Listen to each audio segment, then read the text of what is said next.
Para el representante del IRC, ¿ustedes van a estar admitiendo a los que van llegando? Pour les représentants du IRC, vous allez faire entrer tout le monde? Ok, Ou perfecto. c'est moi qui dois le faire? Oui, c'est moi qui va laisser rentrer tout le reste des participants. Très bien. Entonces ya podemos empezar, ¿cierto? Así es. Ok. Bueno, pues Alors, si vous voulez, on peut commencer? Ça vous dit? ¿Cómo están Allez, todos? ça marche. Um, Bon, ben, bonjour à tous et à toutes. J'espère que vous allez bien.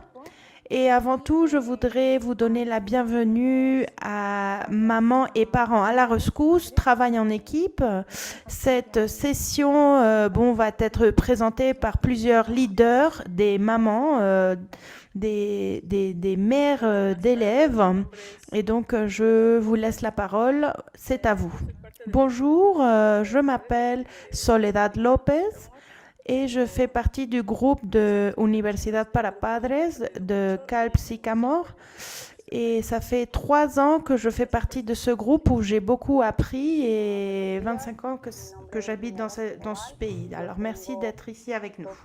Bonjour, je m'appelle Minerva Sandoval et moi ça fait 2 ans que je participe dans Universidad para Padres, Parent University.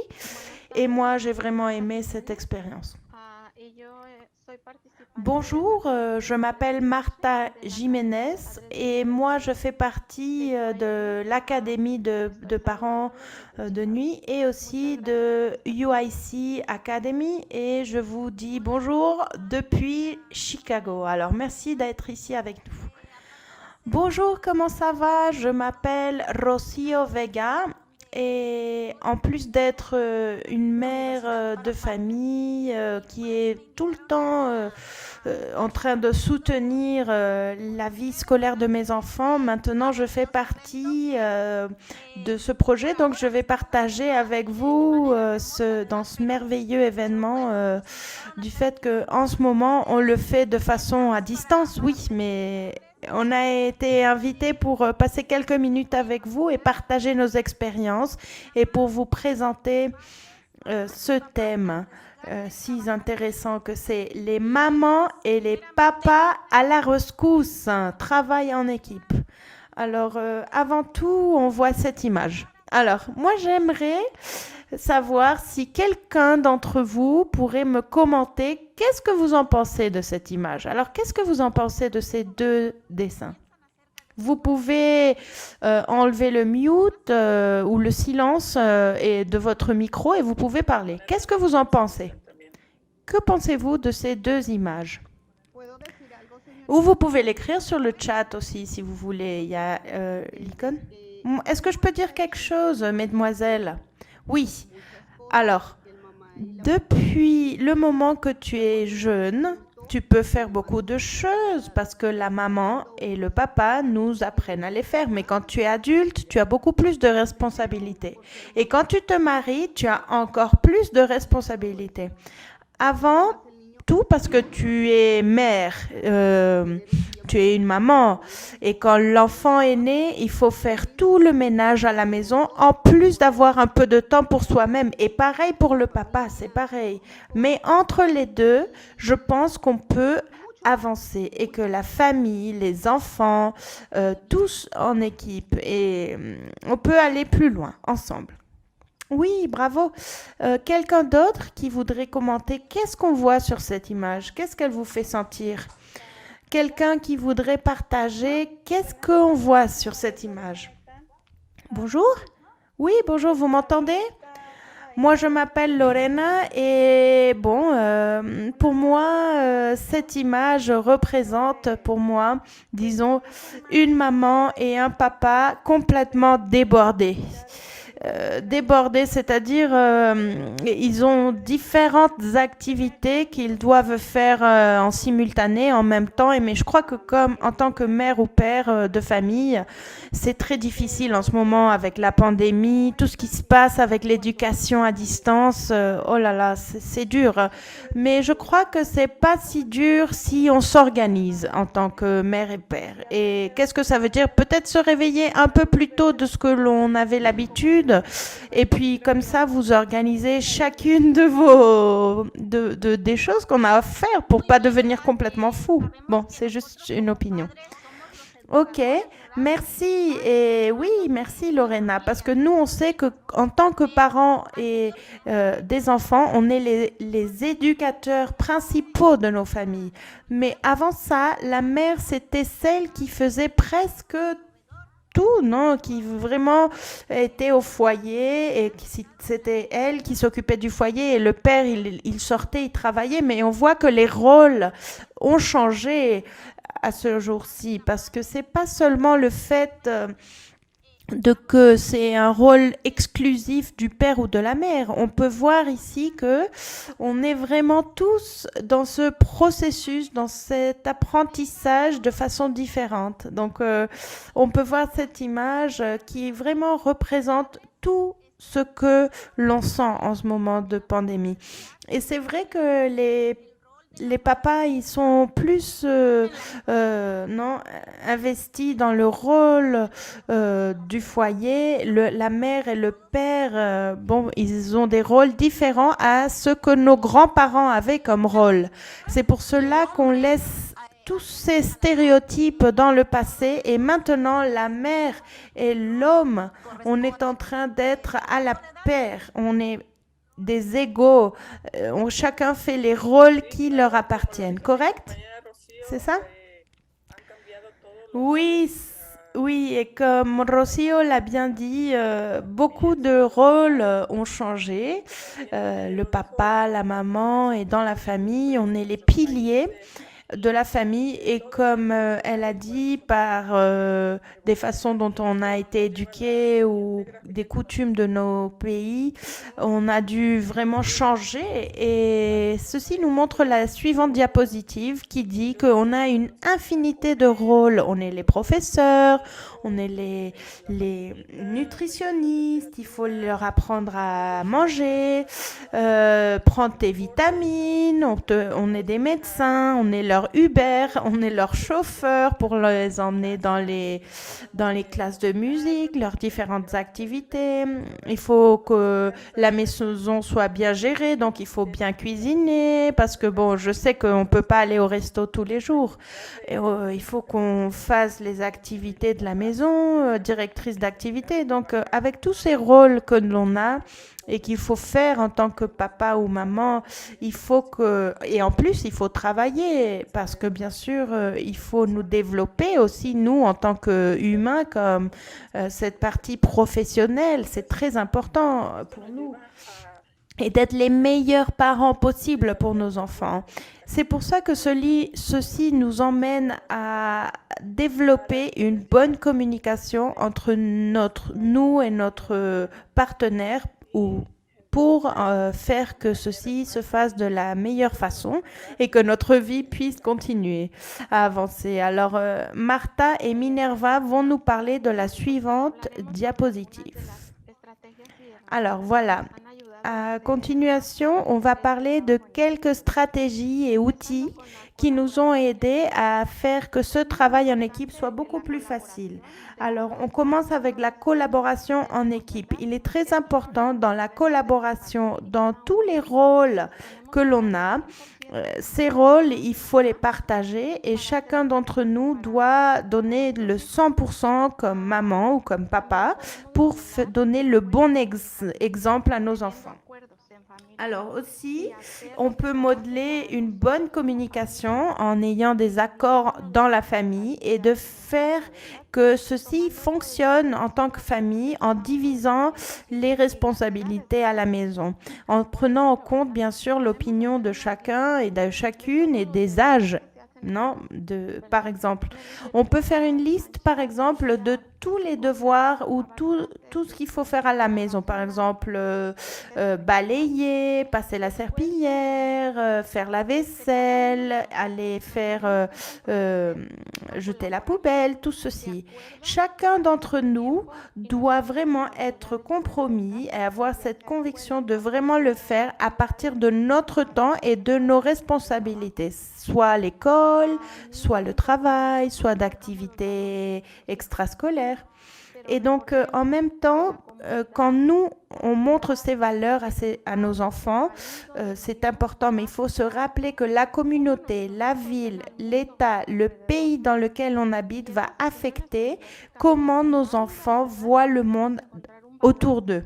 Et ces opinions, ben, bien sûr, sont valides et il faut trouver un équilibre entre leur donner une voix, mais aussi les guider, leur ouvrir le chemin, en acceptant leur façon de penser et aussi leurs opinions pour que eux ils puissent prendre les décisions vraiment dans et dehors le foyer et pour que la prise de décision soit beaucoup plus facile. Aussi, il faut essayer d'être flexible et pas parce que nous, on a grandi avec certaines règles ou expectatives, il faut être pareil avec nos enfants. Il faut se rappeler que les devoirs à faire à la maison ou les travaux à faire à la maison, c'est pas quelque chose qui est assigné à un genre spécifique. C'est pas juste les filles ou pas juste les garçons qui font telle ou telle chose. Il faut s'adapter au changement et apprendre de la communauté dans laquelle on habite pour faciliter ce travail en équipe que l'on fait. Alors, il faut penser ce qui va être mieux, le meilleur pour notre famille et s'il faut changer quelque chose, il faut le changer. Ici, on a mis une liste une idée de changer le chip ou la puce, comme ils disent en anglais, se modifier à fond, c'est-à-dire créer des choses changer les choses pour que tout fonctionne mieux.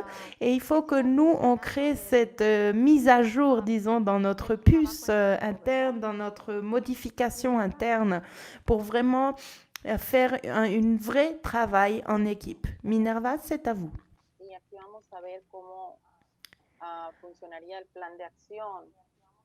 Et maintenant, on va voir le plan d'action.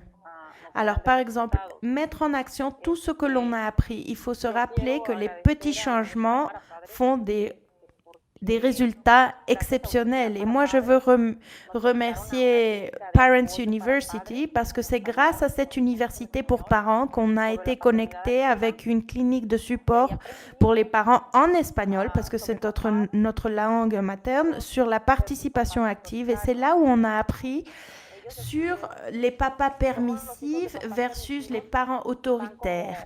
Ils nous ont beaucoup aidé comment les enfants des parents permissifs sont toujours en zigzag, c'est-à-dire ils n'ont pas de règles, ils n'ont pas de chemin, ils n'ont pas de restrictions, mais faites attention.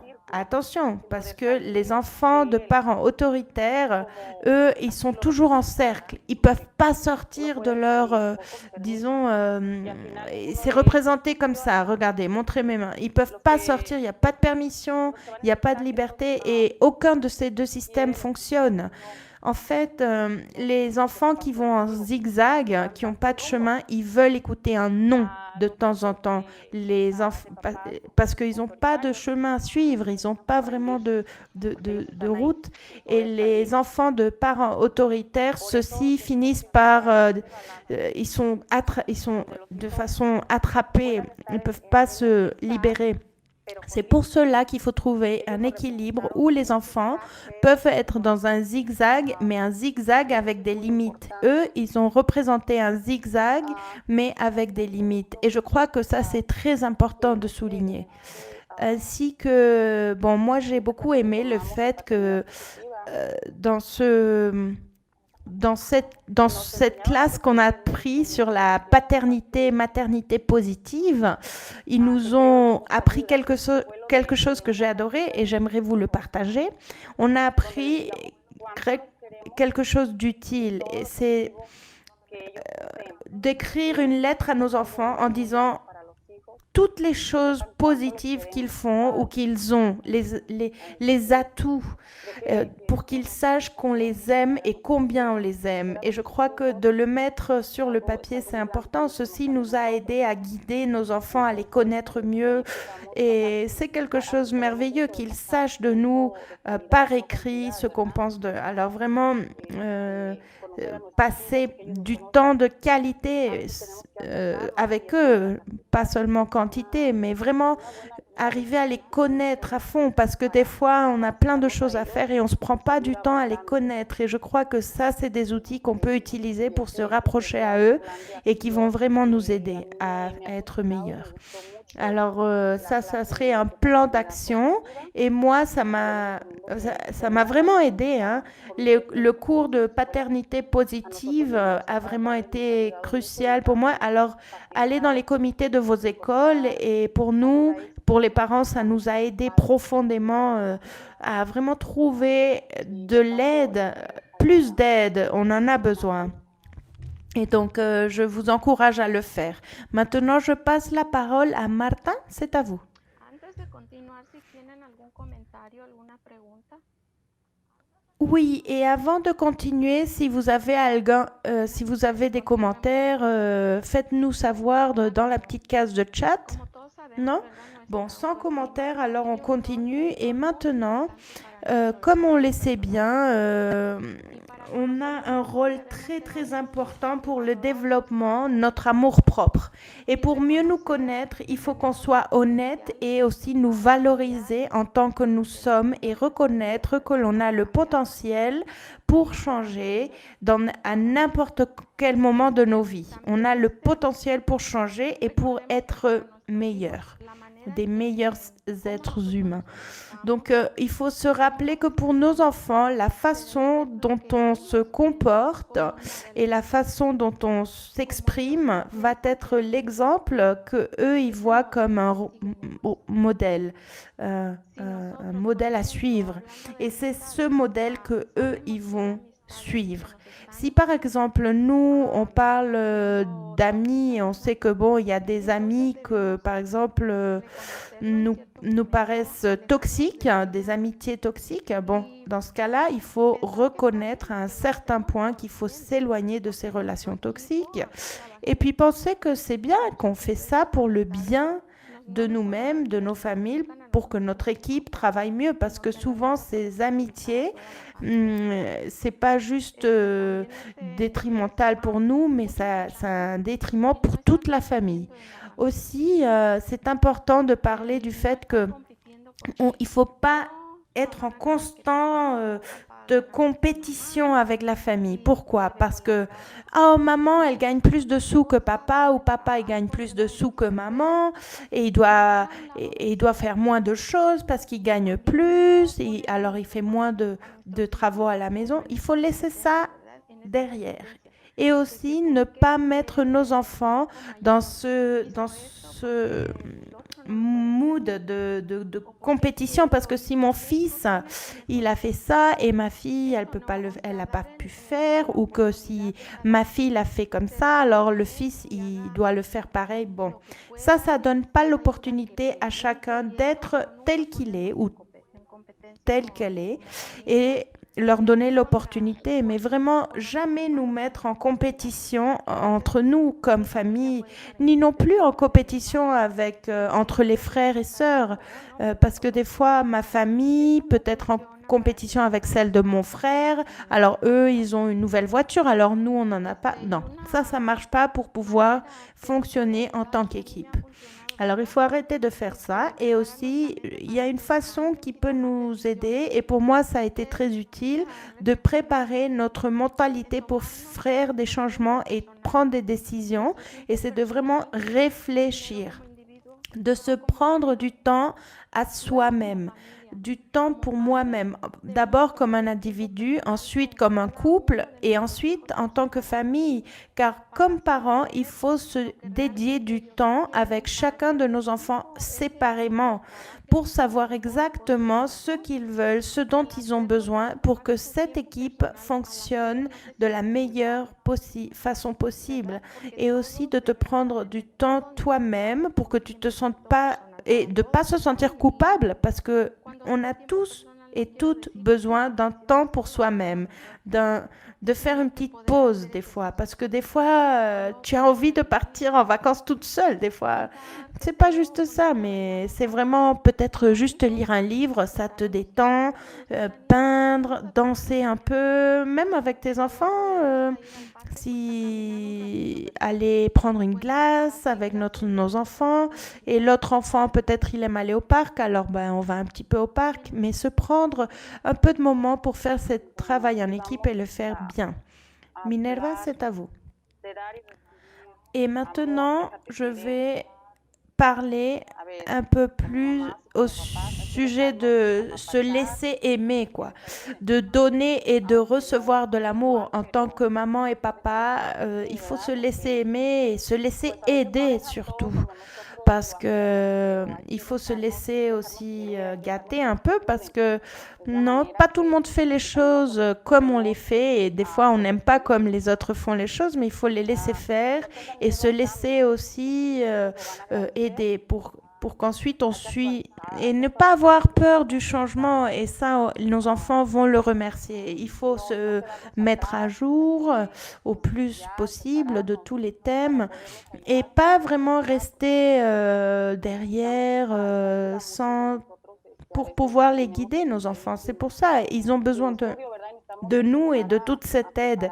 Et souvent, on est dans ce pays, on arrive, on n'a pas d'éducation, mais il faut s'éduquer, il faut prendre en main sa situation.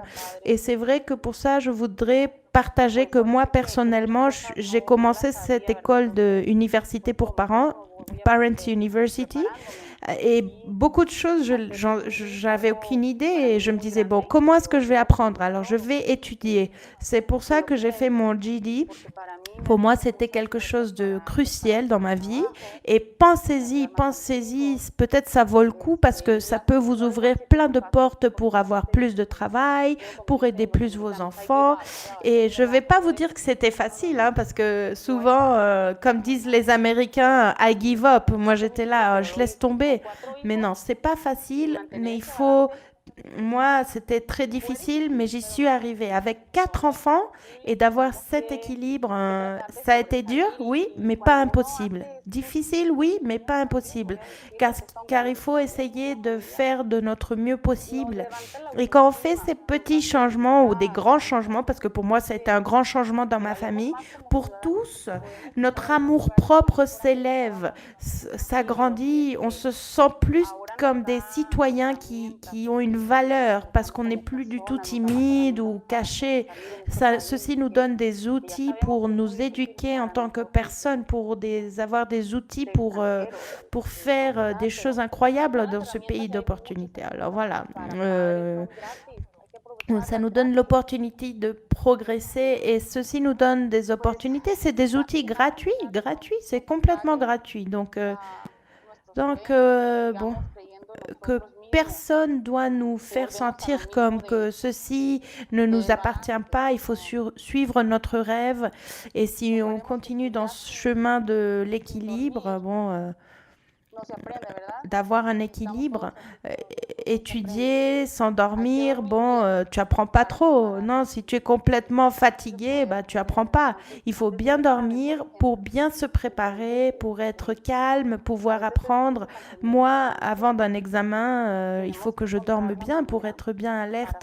Et des fois, c'est difficile de maintenir cet équilibre, mais il faut trouver la façon de le faire pour vraiment faire de notre mieux et guider nos enfants. Et je crois que ça, on peut le trouver en trouvant du soutien dans les écoles ou University for Parents, ce programme. Beaucoup d'agences nous ont aidés. Je veux vous remercier parce que c'est grâce à vous que aujourd'hui je suis ici en train de vous présenter. Pour moi, c'est un rêve vraiment fait réalité. Donc, oui. Et je vous invite à tous et à toutes à vraiment à continuer à participer dans tous ces merveilleux projets. Alors, c'est à vous, madame. Merci, Minerva. Alors maintenant, ici, on a 2 têtes. Alors, on va essayer comme en tant que papa ou maman, voir où on s'identifie. Un dit la mentalité de croissance et l'autre dit la mentalité fixe. Alors, qu'est-ce que ça veut dire? Que devant tous les défis que l'on voit, ça soit des défis, des préoccupations, des opportunités, quelle est notre mentalité? Comment est-ce que nous réagissons? Alors, des fois, on se dit, oh non, j'y arrive pas, je veux pas pouvoir, oh, le GD, c'est trop difficile, je vais pas arriver. Ou est-ce que je fais plutôt comme la tête bleue, je dis, ok, je vais m'organiser, je vais y arriver. Ça va être difficile, mais pas impossible. Alors, dans quelle mentalité vous trouvez-vous? C'est important de le savoir pour savoir où est-ce qu'on va arriver. C'est-à-dire comment votre encheminement va être guidé. Alors prenez quelques minutes pour penser qu'est-ce que vous êtes. Une mentalité plutôt fixe où vous pensez oh je suis pas forte à ça ou à ça, mes habilités ne changent pas, mon potentiel est prédéterminé, je me frustre et j'abandonne, la critique. Ou plutôt la mentalité de croissance, je veux apprendre, mon effort et mon attitude déterminent mes habilités, j'aime essayer de nouvelles choses, le succès des autres m'inspire. Alors partagez-nous, quel type de mentalité avez-vous et dans quelle vous vous reconnaissez? Alors plutôt la tête bleue ou la grise, tête bleue, mentalité de croissance ou mentalité fixe. Alors Xavier, vous avez quelque chose à nous dire? No te oímos, Javier. Xavier? Tienes el micrófono. Ok. On vous entend pas. Je crois que vous êtes en silence. Oui, voilà. Désolée, désolée, désolée. Excusez-moi, j'avais pas le micro allumé. Donc bon, personnellement, moi je suis dans la mentalité de croissance, mais je travaille avec beaucoup d'enfants en collège. Et vraiment, au lycée, j'essaie de partager avec les parents cette mentalité que, bien sûr, des fois, tu as des moments de mentalité fixe, hein. Tu n'es pas tout le temps dans la mentalité de croissance, mais il faut vraiment avoir ce désir d'avoir cette mentalité de croissance. C'est là où tu as l'opportunité d'étendre ces opportunités, d'aller plus loin, de travailler en tant que groupe, de partager avec les autres et vraiment de se rendre compte que nous, on a cette capacité, même si on sent qu'elle est limitée. Alors, oui, merci. Merci, Xavier. Quelqu'un d'autre qui voudrait partager? Véronica Medrano, je crois, elle voulait dire quelque chose. Bonjour, je m'appelle Véronica Medrano et je crois que dans notre opinion, tous ceux qui sommes et toutes celles qui sont connectées ici, on est dans le côté de mentalité de croissance. Pourquoi? Parce qu'on se prend un moment de notre journée pour être ici, même si c'est le week-end, même si c'est samedi, on pourrait être ailleurs, mais on est ici, on se prend le temps d'apprendre comment on peut aider nos enfants, comment s'accroître comme des êtres humains, donner l'exemple à nos enfants. Et c'est pas seulement qu'on dit allez à l'école, faites ce que vous voulez, essayez des nouvelles choses, mais nous on le fait pas. On sort de notre zone de confort et ça c'est génial parce que pour que eux puissent nous voir comme enfants et ils disent bon ne le faites pas comme ça, mais c'est nous, on donne l'exemple et c'est vraiment ça qui compte. Excellent point de vue, Véronica. Et donc, comme je disais, on éduque avec l'exemple. Donc, plus que ce qu'on dit.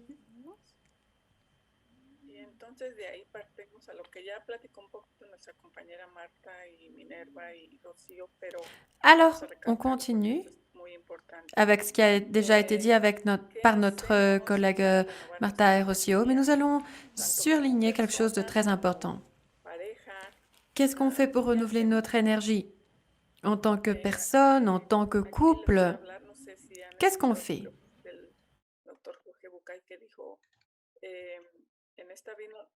Ici, je vais vous parler un petit peu. Je ne sais pas si vous avez déjà écouté d'une personne qui a dit que dans cette vie, il faut vraiment ne pas s'oublier d'avoir des amants. Et n'ayez pas peur quand je dis amant, moi je veux dire qu'il faut avoir des moments où vous faites des choses que vous aimez. Par exemple, j'aime lire un livre, cela me renouvelle, j'aime danser. Et par exemple, j'aime danser. Si je ne peux pas aller danser à cause de la pandémie, je vais avoir 5 minutes, une demi-heure pour moi pour danser où je peux dire, d'accord, je vais aller au gym, je vais prendre mon cours de Zumba, tout ce que vous aimerez. Il faut toujours avoir un temps pour se revitaliser, être plein d'énergie avec ce qu'on aime. Évidemment, Soledad, il faut chercher tout ça. Mais moi, je vous demande, tout ce qui se trouve ici dans cette salle, c'était quand la dernière fois où vous avez fait quelque chose pour vous-même? Ou tout simplement, c'était quand la dernière fois où vous avez eu un temps seul en tant que couple? Comme quand vous étiez des petits copains. C'était quand la dernière fois que vous l'avez fait? Parfois, on est si concentré sur ce qu'on fait et donc on a les différents rôles qu'on a. Et dans l'université pour parents, ceci a dit que dans certains moments donnés, il faut être un petit peu égoïste et penser en soi-même aussi. Elle nous donne un exemple. C'est l'avion. Lorsque l'alerte s'allume, on veut aider les autres. Mais il faut qu'on mette notre masque d'abord pour pouvoir aider les autres. Il faut aussi avoir ce temps pour nous-mêmes afin d'aider les autres. Par exemple, on pourra apprendre à écouter notre corps. Qu'est-ce que notre corps nous dit? Est-ce qu'on est fatigué? Bon, alors on va avoir un petit temps pour se reposer. Tout simplement, on veut avoir cette pause. Donc, moi, je vous demande encore une fois, c'était quand la dernière fois que vous avez fait quelque chose pour vous-même?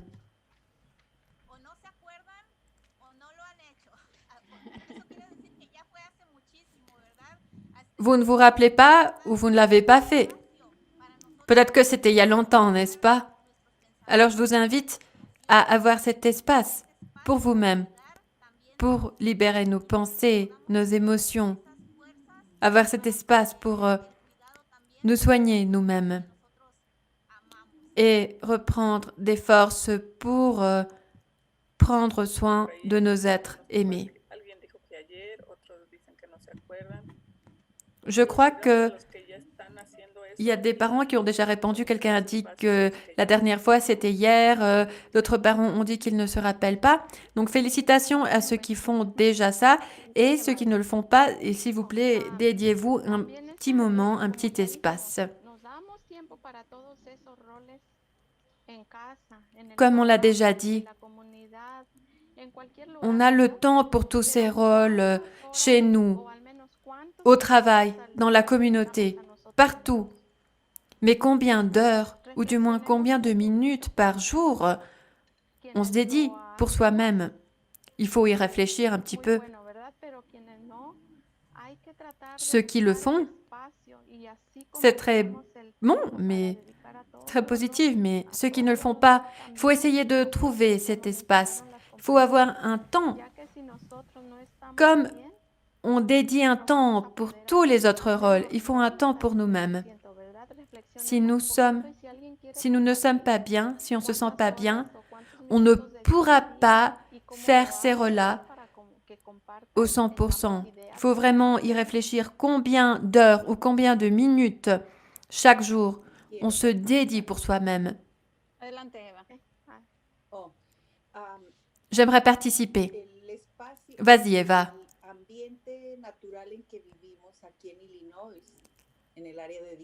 L'environnement naturel dans lequel on vit ici, à Illinois, dans la zone où je me trouve, est un endroit privilégié. Parce que l'on peut voir les merveilles de chaque saison de l'année. Et chacune de ces saisons nous offre un paysage différent. et une façon énergisante différente. Donc tout simplement profiter de ce qu'on a. Il n'y a pas tant de choses à faire supplémentaires qui requièrent un effort, mais profiter de la nature, c'est une chose que moi je fais tous les jours. J'ai des plantes chez moi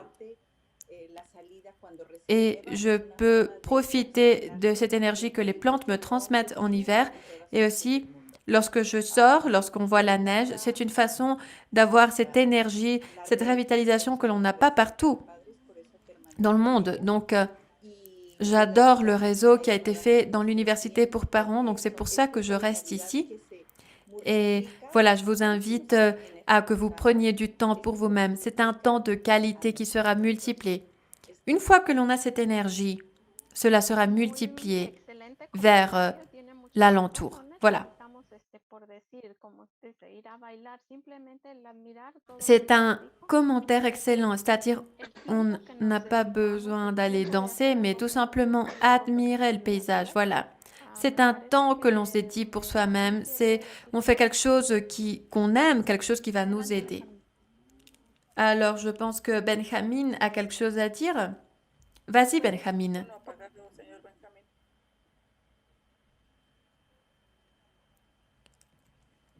Monsieur Benjamin,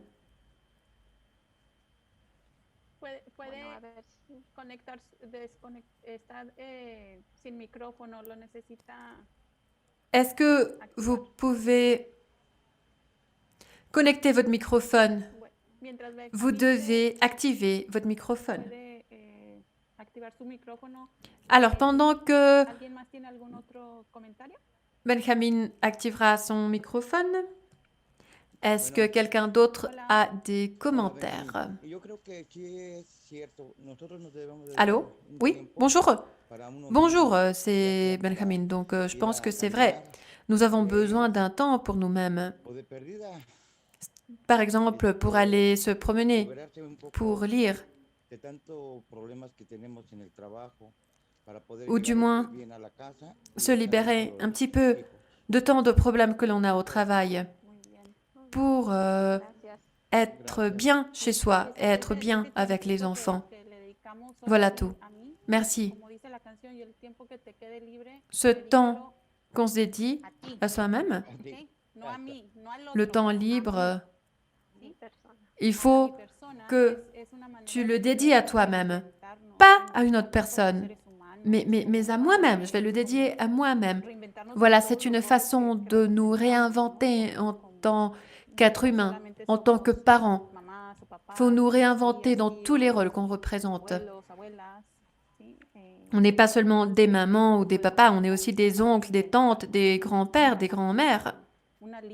Et alors, qu'est-ce qu'on peut faire pour commencer à se réinventer, pour avoir cet équilibre? Il faut faire une liste. Mais pas une liste du supermarché, c'est une liste pour dire qu'est-ce qu'on veut faire. Quel poids veut-on retirer? Qu'est-ce qu'on va laisser aller? Qu'est-ce qu'on va reprendre?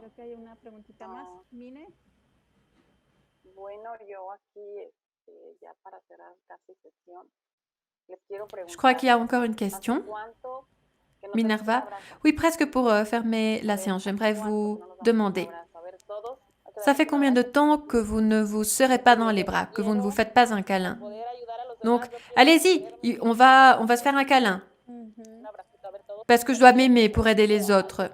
Il faut que je m'aime d'abord pour aider les autres. Allez, on se fait un câlin.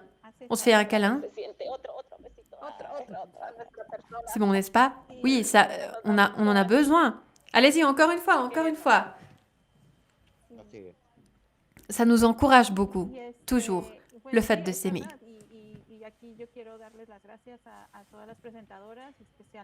C'est vrai. J'aimerais remercier toutes les présentatrices et en particulier Minerva parce que c'est sa première fois qu'elle présente virtuellement dans une conférence de l'État. Donc, on va applaudir Minerva. Elle a très bien fait. Merci.